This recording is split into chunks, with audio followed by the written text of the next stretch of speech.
Abba kar ki tayar min da hankali dan Muhammadu Rasulullahi, kar ki tayar min da hankali dan Allah dan Annabi, kar ki tayar min da hankali. Oh shit, an ce tura. Yanzu shi kenan tafiya za ka. Ababadiya.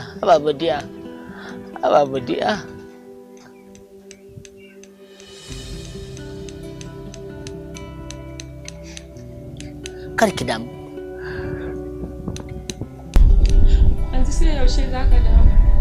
Ai da na je na ajiye kayana na ga dan masauki na to juyowa zan zo in tafi da ke. Kar ki damu. Ya haƙuri. Ya haƙuri.